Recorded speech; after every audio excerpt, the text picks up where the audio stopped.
जो सिर्फ बात करने वाले हैं, आपने बोला ना जो बात करने वाले वो सिर्फ बात करते हैं, जो विज्ञापन छपवाने वाले हैं वो सिर्फ विज्ञापन छापते हैं। और आज ये 5 दिन नहीं हुए इनको बहला फुसला करके, ये पहले भी इनका धरना हुआ था, इनको जो है भेज दिया गया था कि आप अपने धरने को समाप्ति कर लो और हम जो है ब्रजभूषण के खिलाफ कार्रवाई करेंगे, लेकिन नहीं हुई। अब कोई मुद्दा यहाँ सिर्फ बेटियों का ही नहीं, यहाँ देश के जो सम्मान बढ़ाने वाले जो खिलाड़ी हैं ये कोई ऐसे वैसे लोग नहीं है। अगर इनसे आप चंद दूरी पर नहीं मिल पा रहे हो तो आपका क्या फायदा। और जब पदक, आपको याद होगा चानू जी पदक लेकर के आई थी तो बड़े बड़े होर्डिंग लगाए थे, प्रधानमंत्री जी धन्यवाद, मतलब मेडल दिलाने के लिए। चानू जी का धन्यवाद नहीं था।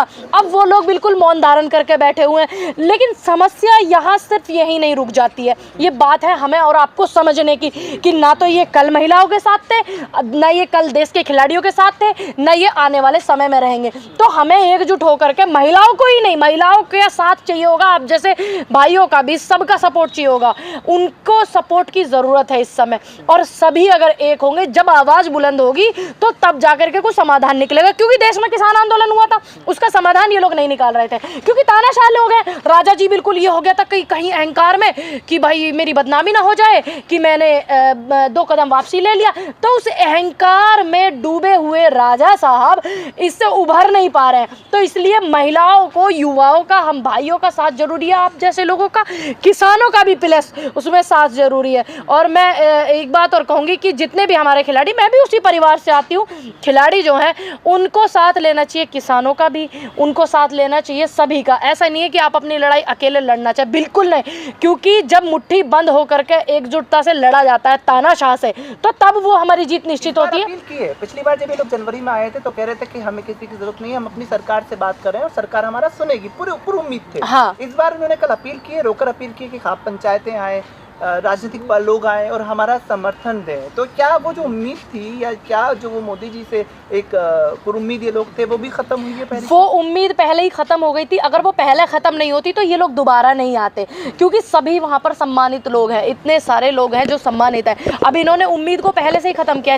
2014 के बाद से ऐसी कौन सी देश की जनता की उम्मीद है जिस पे ये खरा उतरे हैं। अब लेकिन ये अच्छी बात है कि उन्होंने एक फैसला लिया कि खाप पंचायतें भी आवे और विपक्ष भी आवे, क्योंकि विपक्ष अगर नहीं होगा तो सत्ताधारी संसद में आपकी आवाज़ नहीं उठाएंगे, ये खिलाड़ियों की आवाज़ को विपक्ष के ही लोग उठाएंगे। ऐसा नहीं है कि वो सिर्फ कांग्रेस ही हो, विपक्ष में वो कोई भी हो सकता है, कोई भी। इसलिए विपक्ष का और जनता का और किसानों का साथ लेना, खिलाड़ियों के लिए ही नहीं, तमाम देश में जितने भी आंदोलन अगर होते हैं तो एक दूसरे के साथ से ही सरकार को झुकाया जा सकता है, सरकार से अपनी बात मनवाई जा सकती है। और ये बहुत ही अच्छा फैसला है खिलाड़ियों का। मैं सराहना करती हूँ उनके इस फैसले की कि उन्होंने साथ मांगा है। और खाप पंचायतों से भी मैं निवेदन करती हूँ, तमाम विपक्ष के लोगों से भी निवेदन करती हूँ, कांग्रेस के लोगों से भी करती हूँ कि जाकर के उनका साथ दे, सहयोग उनका करे बहुत ज़्यादा। और मैं भी उनका पूरा सहयोग करती हूँ और मैं जाऊँगी भी, आज आपने मुझे बताया। अच्छा, इल्ज़ाम ये भी लग रहा है कि चुनाव नज़दीक आते हैं तो विपक्ष इस तरह के काम कराता है, चुनाव नज़दीक हैं तो ये मामले उठाए जा रहे हैं।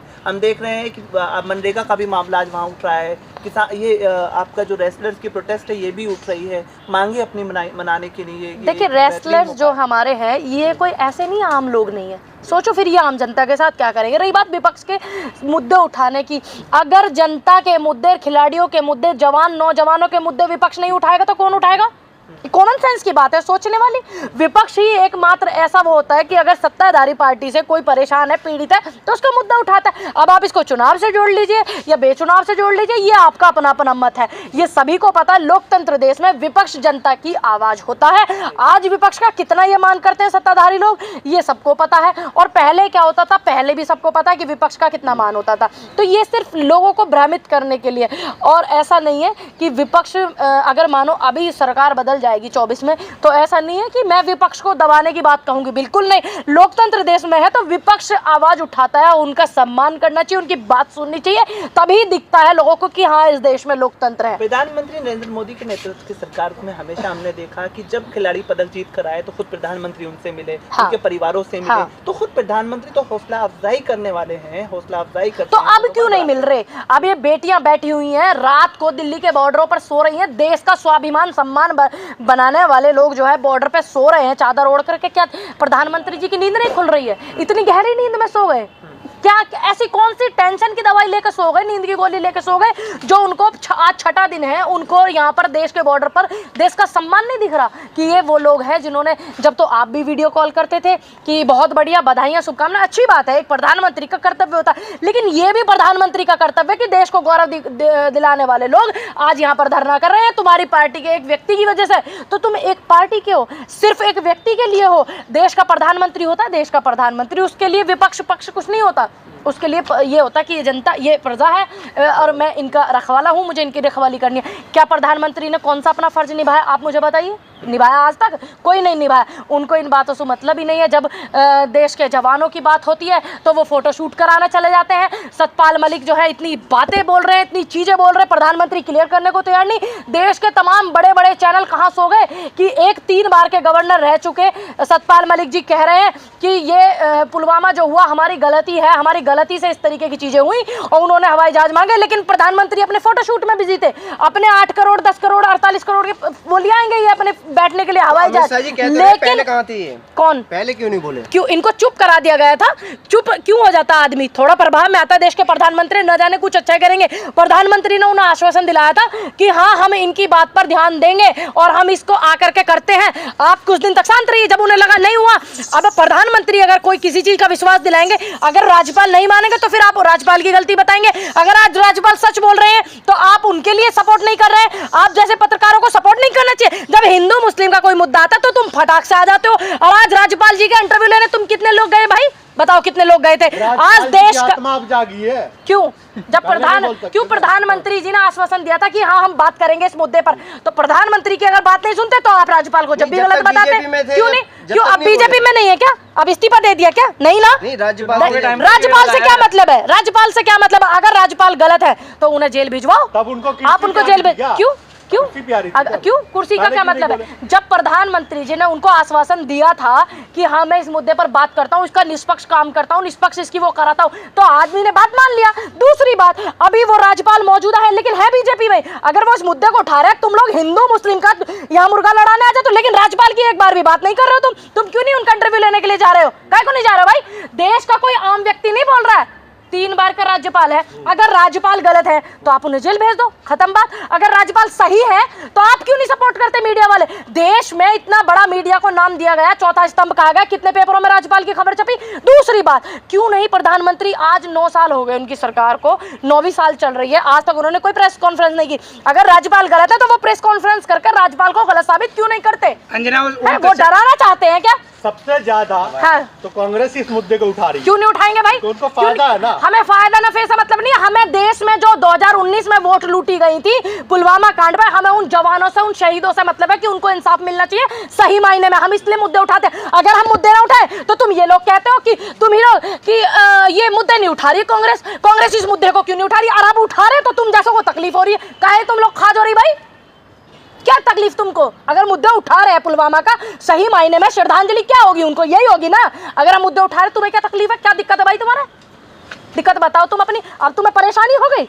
अगर हम मुद्दे नहीं उठाते, घर बैठ जाते, तो तुम्हें ये दिक्कत हो जाती है कि कांग्रेस सड़क पे नहीं आ रही। आज देश में महंगाई का, बेरोजगारी का, बेटियों के बलात्कार हो रहे, चाहे वो खिलाड़ी हो, चाहे वो नौजवान युवा हो, चाहे वो तुम जैसे पत्रकार भाई हो। कौन आवाज उठाता है भाई तुम्हारी? हम उठाते हैं ना, क्योंकि हम जानते हैं हम लोकतंत्र देश में रहते हैं। और आज राज्यपाल जी के साथ में समस्त किसान हैं, ऐसा नहीं है। और राज्यपाल जी जब हम किसान आंदोलन में बैठे थे तब भी उन्होंने किसानों का सम्मान रखा था, तब भी उन्होंने किसानों के लिए मोदी जी को समझाया था कि आप किसानों के साथ ऐसा मत कीजिए। अब क्या करें, वो तानाशाह हो गए। क्या करोगे अब आप कह रहे मीडिया कहाँ सो गई? अंजना आप गसब कर रही हैं कि उनके बातों में कोई तथ्य नहीं है, हम डिबेट क्यों करें? अच्छा, तो किस बात पर डिबेट करेगी अंजना गसब? अक्षय कुमार किस बात पर डिबेट करेंगे कि आम कैसे खाया था? तथ्य नहीं मिल रहा है इसमें। अच्छा, तथ्य नहीं मिल रहा। देश का इतने सम्मानित व्यक्ति 3 बार का राज्यपाल रह करके इतना बड़ा आप लोगों को चैलेंज कर रहा है और आपको तथ्य नहीं दिख रहा। अभी कोई लड़की बैठ जाए यहाँ धरने पर, ये कांग्रेस के खिलाफ अगर धरने पर बैठ जाए तो अंजना ओम कश्यप कूदती हुई माइक लेती हुई, नाचती हुई वहीं जाएंगी। कहाँ लेने जाएगी फिर वो? क्यों? क्योंकि उसको दिखेगा कि हाँ देखो कांग्रेस सत्ता में नहीं है और कांग्रेस के लोग पीड़ित हैं और कांग्रेस के खिलाफ एक लड़की धरना कर रही है, इसलिए अंजना ओम कश्यप सबसे पहले जाएगी। किसानों के तथ्य इसमें तथ्य है। अब किसानों के आंदोलन में जब किसानों की दुर्दशा हो रही थी, बॉर्डर पर बैठ करके तानाशाह सरकार दिखा रही थी, अंजना ओम कश्यप ने एक नहीं दिखाया, ठीक। और जब किसानों को वहां से हटाया जा रहा था दिल्ली बॉर्डर से, तो माइक ले लेके नाच रही थी अंजना ओम कश्यप। ये इसमें तथ्य था आपको? क्यों नहीं दिखाया? राकेश टिकैत के साथ ट्रैक्टर पे बैठ के आंदोलन में घूम रही है, नहीं दिखाया? इंटरव्यू नहीं दिखा रही थी, ये दिखा रही थी कि देश के आतंकवादी बैठे हुए हैं, किसान नहीं दिखा रही थी। समझ में आया? और उस समय मैंने देखा था फ्लाईओवर पे खड़ी हुई थी, माइक लेकर इधर उधर कूद रही थी। मतलब हद हो गई पत्रकारिता। अब जैसे तुम लोग पत्रकार आए हो, मैं चंद लोगों की बात करूंगी, सभी लोगों की नहीं। पत्रकार आए तो पहले गांव में पत्रकार जाते थे तो क्या होता था, अरे भाई गांव में रिपोर्टर आए हैं, पत्रकार आए हैं। लेकिन कुछ दलाल लोगों की वजह से ऐसा हो गया कि दलाल आए हुए, फलानी पार्टी के दलाल है जी, जो ढह की पार्टी के दलाल है। अब ये छवि हो गई है, ऐसे लोगों की वजह से पत्रकारिता का स्तर गिर गया है। नेता का छवि ज्यादा खराब है या पत्रकार का? इस समय तो पत्रकार का है, इस समय तो पत्रकार, क्योंकि देश को बर्बाद करने में पत्रकारों का बहुत योगदान है। मैं जो लोग सही दिखा रहे हैं उनके लिए नहीं कह रही हूँ, देश को बर्बाद करने में पत्रकारों की अहम भूमिका रही है। एक वो टीवी पर बता रहा कि इतने का सिलेंडर था 2004 में और इतने का था 14 में और इतने का अब 14 से लेकर 23 में। मतलब आदमी की मानसिकता इस तरीके से। इंडिया को टोक्यो बना दिया। हाँ, फिर पॉलिटिशियन कौन है भारत में? कौन है? जब देश आजाद हुआ था, जब हमारी पार्टी थी, तो देश ने देश को कहां पहुंचाया? पंडित नेहरू ने कहां पहुंचाया देश को? ठीक, उनमें एक नाम अटल बिहारी वाजपेयी जी का भी आता, उन्होंने कहां पहुंचाया? शास्त्री जी ने देश को कहां पहुंचाया? इंदिरा जी ने, राजीव जी ने कहां पहुंचाया? कार का सपना किसका था? यहां पहुंचाया था देश को। और जब देश के प्रधानमंत्री मनमोहन सिंह थे, शांत रहिए, सही बात को पूरा सुनिए, जब देश के प्रधानमंत्री मनमोहन सिंह थे, अर्थव्यवस्था क्या थी वो चेक करिए, ठीक। और आज देश, जब देश हमारा तुलना कर रहा था अमेरिका से, बड़े बड़े देशों से, और आज देश में कि डंका बज रहा, ढोल बज रहे, तवे बज रहे, आज जो है देश तुलना करता है तुम्हारा पाकिस्तान, भूटान और बांग्लादेश से। तुम्हारी मती मारी गई है, समझ नहीं आता तुमको? देश का सारा जो पॉलिटिकल पार्टी है एक तरफ, तू प्रवक्ता बन के आया क्या भाई? तू बन लिए, तेरा इलाज यहीं करूंगे, ऑन कैमरा ही ध्यान रखिए। हाँ, सब मुझे अच्छे से पता कौन सी दवाई कहाँ दी जा। हाँ, बता ना पॉलिटिकल। जिस तरह से सीबीआई का नोटिस और सीबीआई की तरफ से बुलाया गया सत्यपाल मलिक को, उस पर भी विपक्ष ने जो है बहुत पुरजोर तरफ से हमला किया है, बुलाया है, ठीक है।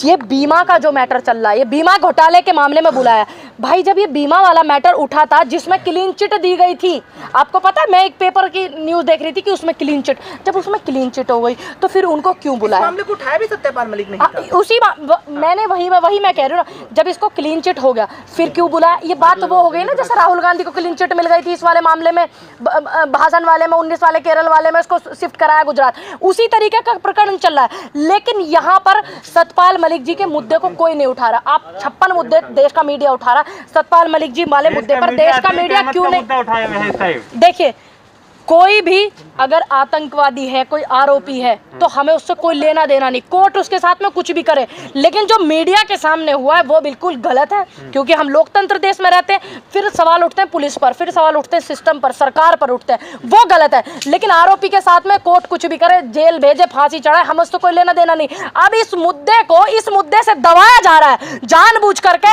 इसीलिए ये वाला मुद्दा नहीं, इसलिए ये मुद्दा जो है आपने जिनका नाम लिया है उनके मुद्दे को, अतीक के मुद्दे को इसलिए ज्यादा हाईलाइट करा जा रहा है ताकि सत्यपाल मलिक जी वाला मुद्दा दब जाए। लेकिन आप जैसे लोगों से मैं अनुरोध करती हूँ कि इस मुद्दे को दबने मत देना, जो भी गलत है इसमें वो सामने आ जाएगा, क्योंकि सबको पता है तानाशाह सिस्टम से चल रहा है देश में। और एक राज्यपाल इस तरीके से नहीं कहेगा। अगर राज्यपाल गलत है तो आप पीएम आए ना, कॉन्फ्रेंस करें, पत्रकारों से बात करें, यही मुद्दा, इसीलिए सारा जो ये रचा है खेल, मतलब इसीलिए की जान की कोई कीमत नहीं है जो आप कह रहे हैं कि मामला दबाया जा रहा है। किसने कहा कोई कीमत नहीं है? मैंने कहा बिल्कुल गलत है। ज्यादा तोड़ मरोड़ का जवाब सवाल करने की जरूरत नहीं है। कहा मैंने कि गलत है क्योंकि हम संविधान को मानने वाले लोग हैं। लेकिन कोई आरोपी को सरकार फांसी सुनाए, कोर्ट कुछ भी सुनाए, हमें कोई लेना देना नहीं है, कोर्ट उसका क्या निर्णय करती है। हमें मतलब है कि इतने सारे मीडिया के सामने जो हुआ वो बिल्कुल गलत हुआ, वो सिस्टम पर फिर सवाल उठते हैं, पुलिस पे सवाल उठते हैं। दूसरी बात, हम यहाँ पर इस मैटर